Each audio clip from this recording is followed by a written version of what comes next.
दुर्घटना घडलेली काय सांगाल? ज्यावेळेस ही घटना आम्ही ऐकली अजून विश्वास होत नाही की अशी घटना घडलेली आहे. महाराष्ट्रामधला एक उंच कर्तव्यदक्ष रोखठोक असणारी व्यक्तिमत्व कालच दुपारी 12 वाजेला ज्यांच्याबरोबर कॅबिनेटमध्ये अनेक विषयांसंदर्भात चर्चा घेतली, ज्यांनी भूमिका घेतली, माझा पणनचा विषय आणला, त्यावेळेस त्यांनी आस्थायिकपणे शेतकऱ्यांचं सोयाबीन, तूर त्या सगळ्या विषयांची माहिती त्यांनी कॅबिनेटमध्ये घेतली. स्वतः ते त्यावर चर्चाही संवादी करत होते.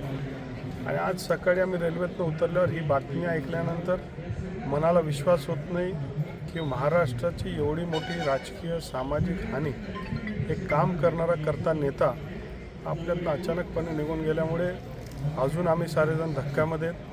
माझं जीवनामध्ये मी फर्स्ट इयर कॉलेजला ज्यावेळेस सिम्बॉयसिसला ॲडमिशन घेतलं त्यावेळेस बारामती हॉस्टेलला राहण्यासाठी मी ॲडमिशन घेतलं. त्याची इंटरव्ह्यू श्री अजितदादांनी घेतली. त्या दिवसापासून आमदार, विरोधी पक्षातला आमदार, मंत्री वगैरे हा सगळा प्रवास आणि सभागृहामध्ये ज्यावेळेस विधानसभा चालायची त्यांच्या मागे मी बसायचो.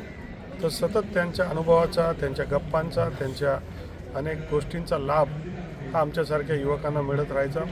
अनेकांना प्रेरणादायी होते, अनेकांचं जीवन त्यांच्यावर अवलंबून होते, अत्यंत टायमिंगला परफेक्ट होते. आणि महाराष्ट्राची फार मोठी क्षती, कधी न भरून निघणारी फार मोठी हानी झाली.